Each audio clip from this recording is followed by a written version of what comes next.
अभी तक जितने भी लेसन्स मैंने कवर किए हैं गिट के ऊपर, उसमें ये अदम्पशन था कि हमारी जो वर्किंग एरिया में सिर्फ फाइल्स हैं। अभी तक कोई डायरेक्टरीज या डायरेक्टरीज के अंदर फाइल्स के ऊपर हमने कोई डिस्कशन नहीं किया। आज के लेसन में मैं उसी को कवर करना चाह रहा हूँ, जहाँ की हम डायरेक्टरी लेंगे और डायरेक्टरी के अंदर फाइल को डालेंगे और देखेंगे कि गिट कैसे इसको हैंडल करता है।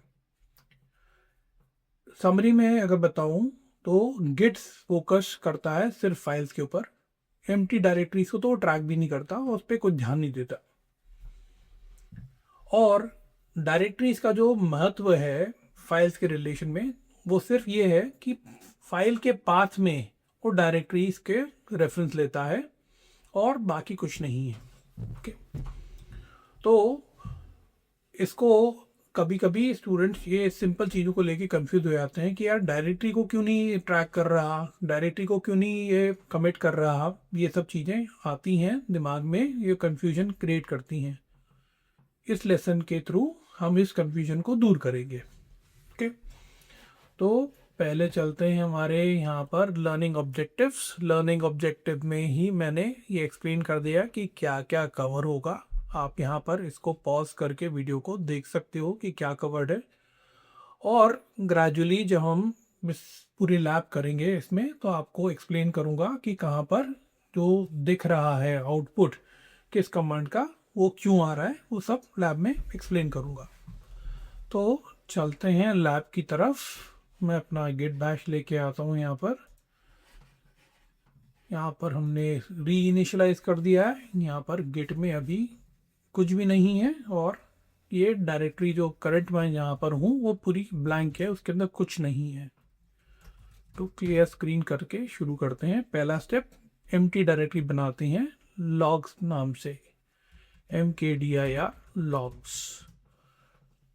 ये डायरेक्टरी मेरी बन गई है लॉग्स के नाम से और इस डायरेक्टरी के अंदर कुछ भी नहीं है, अभी ब्लैंक है, एम्प्टी है।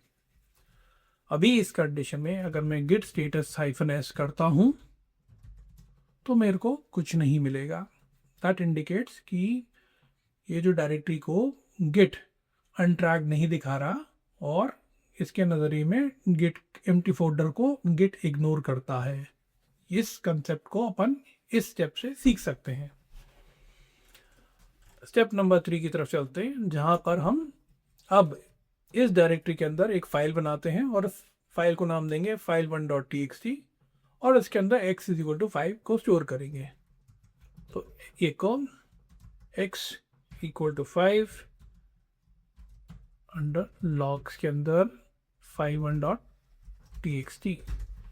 तो यहाँ पर अब डिफरेंस ये आ गया है क्योंकि ये फाइल है कहाँ पर, लॉग्स डायरेक्टरी के अंदर, और हम कहाँ ऑपरेट कर रहे हैं, लॉग्स डायरेक्टरी जहाँ पर है वहाँ से ऑपरेट कर रहे हैं। तो इसलिए ये पाथ पूरा मैं दे रहा हूँ, लॉग्स यहाँ पर डाल रहा हूँ, फिर /file1.txt। ओके, तो यहाँ पर कहाँ पर स्टोर हुआ ये, कि file1.txt कहाँ पर बनी, लॉग्स डायरेक्टरी के अंदर बनी। ये मैं ऐसे कंफर्म कर लेता हूँ और file1.txt के कंटेंट को भी चेक कर लेता हूँ ऐसे, लॉग्स file1.txt से। तो ये आ गया। अब यहाँ पर वापस हम git status -s चला के देखते हैं। ओके, जब ये हम चला के देखेंगे तो हमें आउटपुट थोड़ा अलग तरह का मिलेगा, और किस तरह का मिलेगा ये आउटपुट देखते हैं और उसे मैं समझाता हूँ उसका मतलब क्या है।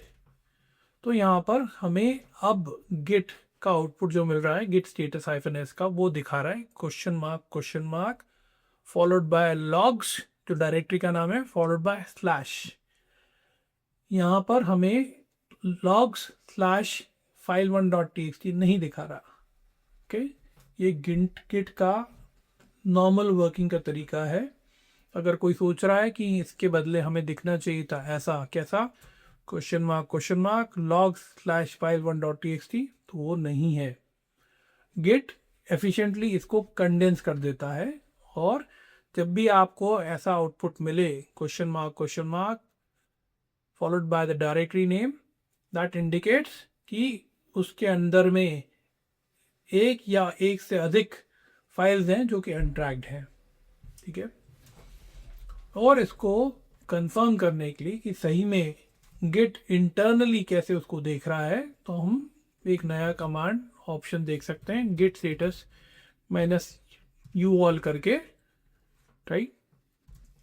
तो यहाँ पर हमें दिख जाएगा अनट्रैक्ड फाइल्स के अंदर पूरा दिखा देगा, यहाँ पर logs अंडरस्कोर, यहाँ पर logs/file1.txt दिखा देगा। ओके, चलिए आगे चलते हैं। ये हमने कहाँ तक कर लिया है, स्टेप नंबर 5 तक कर लिया है। स्टेप नंबर 6 पे हम चेक कर लेते हैं कि हमारे स्टेजिंग एरिया में कुछ है कि नहीं। तो यहाँ पर मुझे कुछ नहीं मिलेगा क्योंकि मैंने अभी सिर्फ वो फाइल बनाई है और उसे स्टेज नहीं किया है, तो ये ब्लैंक आ जाता है। स्टेप नंबर 7 पे चलते हैं, यहाँ पर हम फाइल को स्टेज करेंगे। अब गिट इसको स्टेज करने का तरीका पहला तरीका ये हो गया, logs file1.txt, जहाँ पर कि मैं पूरा पाथ दे रहा हूँ file1.txt का, कि तो जब ये एंटर करूँगा तब ये फाइल स्टेज हो जाएगी। दूसरा तरीका ये हो सकता था कि मैं सिर्फ ये बोलूँ git add logs / तो logs के अंदर जितनी भी फाइल्स थी वो स्टेज हो जाती, ठीक है। तीसरा तरीका हमें पता है जो कि डॉट के थ्रू है, git add डॉट करूँगा तो वर्किंग एरिया में जो भी हैं फाइल्स हैं वो सब स्टेज हो जाएंगी। तो ये 3 तरीके हैं। मैं यहाँ पर अभी यूज़ करता हूँ logs file1.txt को ऐसे तरीके से। और इसके बाद हम क्या करते हैं, चेक कर लेते हैं कि ये क्या दिखा रहा है स्टेजिंग एरिया में। यहाँ पर देखने वाली बात यह है कि ये दिखाएगा कि file1.txt स्टेज्ड है, पर उसके साथ साथ लॉग्स को भी ऐड करेगा आगे, तो पाथ दिखाएगा पूरा। तो यहाँ पर आ गया logs/file1.txt, ठीक है। और अगर मैं git status -s करता हूँ तब भी ये दिखाएगा file1.txt विद पहले कॉलम में a, बट ऑब्वियसली यहाँ पर भी पाथ के साथ दिखाएगा। तो यहाँ पर दिखा रहा है a followed by path file1.txt का, जो पाथ क्या है, logs/file1.txt, ठीक है। तो स्टेप 9 तक कर लिया है और हम स्टेप 10 पे चलते हैं, जहाँ पर कि क्या है, हमें जो फाइल के कंटेंट देखने हैं जो स्टेजिंग एरिया में है। तो हम क्या करते थे, ऐसे देखते थे, पहले शो करते थे, फिर कोलन file1.txt करते थे। पर क्योंकि ये फाइल एक डायरेक्टरी के अंदर में है तो हम डायरेक्टरी को उसके आगे जोड़ेंगे। और अब हमें पूरा सिंटेक्सिकली करेक्ट है ये, और हमें आउटपुट मिलेगा इसका। एक minute, git show logs file1.txt T लगाना छूट गया था, अब हमें पूरा मिलेगा इसका, गुड, ठीक है। तो ये 10 नंबर स्टेप हो गया। अब हम इसको चल के कमिट करते हैं, git commit m committing file1.txt करके हमने मैसेज कर डाल दिया यहाँ पर। तो जब ये डाल दिया है तो अब हम जब git जो देखना चाहते हैं हेड में क्या है, तो अब यहाँ पर देंगे head colon followed by the path, जो कि है logs file1.txt। तो हमें ये आउटपुट मिल जाएगा।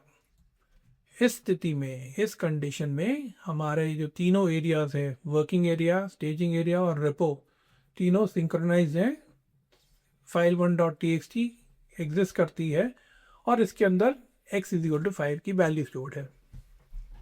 अब हम क्या करते हैं, इसमें चलते हैं, ये हेड चेक कर लिया। अब हम स्टेप नंबर 14 पे ये फाइल जो स्टेजिंग एरिया में है उसको हम अनस्टेज कर देते हैं। तो git rm -cached और यहाँ पर हम पाथ देंगे file1.txt, ओके, और इसके थ्रू हम इसे अनस्टेज करेंगे, ठीक है। तो अभी क्या स्थिति हो गई है कि वर्किंग एरिया में फाइल है, स्टेजिंग एरिया में नहीं है और रेपो में है। पर क्योंकि हम इसे कमिट कर चुके हैं और कमिट करने के बाद हमने इसे स्टेजिंग से हटाया है, तो जब मैं गिट स्टेटस देखूंगा यहाँ पर, तो मेरे को 2 लाइन में आउटपुट मिलेगा। पहला इंडिकेट करेगा कि स्टेजिंग एरिया में ये फाइल को डिलीट किया गया है, और दूसरा इंडिकेट करेगा कि लॉग्स डायरेक्टरी के अंदर एक या अधिक फाइल्स अनट्रैक्ड हैं। ओके, तो एज आई सेड कि पहली लाइन इंडिकेट कर रही है कि file1.txt जो कि लॉग्स फोल्डर के अंदर में है उसे स्टेजिंग से डिलीट कर दिया गया है, और ये इंडिकेट करता है कि जो लॉग्स डायरेक्टरी के अंदर एक या एक से अधिक फाइल्स अनट्रैक्ड हैं। राइट, तो ये आपको इसको ऐसे समझने की ज़रूरत है। ओके, यहाँ पर हम स्टेप नंबर 15 का भी चेक करके देख लेते हैं। गिट ls फाइल्स जो है यहाँ पर कुछ भी नहीं दिखाएगा। राइट, ओके, और फिर इसके बाद हमने ये करके देखा, ये प्रेजेंट थी वर्किंग डायरेक्टरी में, इंडेक्स में एब्सेंट और हेड में प्रेजेंट, और इसलिए जब हमने इसके अलावा करके देखा था तो हमें स्टेप 17 के हिसाब से ये आउटपुट मिला था। ओके, तो ये है बेसिक कंसेप्ट इस लेसन का। यहाँ पर आपको ध्यान रखने की आवश्यकता ये है कि एम्प्टी डायरेक्टरी को गिट ट्रैक नहीं करता और उस पर नज़र नहीं रखता, और अगर कभी आपको ऐसा आउटपुट मिले गिट स्टेटस -s का question mark followed by directory का नाम, इसका मतलब ये है कि उस डायरेक्टरी के अंदर एक या एक से अधिक अनट्रैक्ड फाइल्स हैं।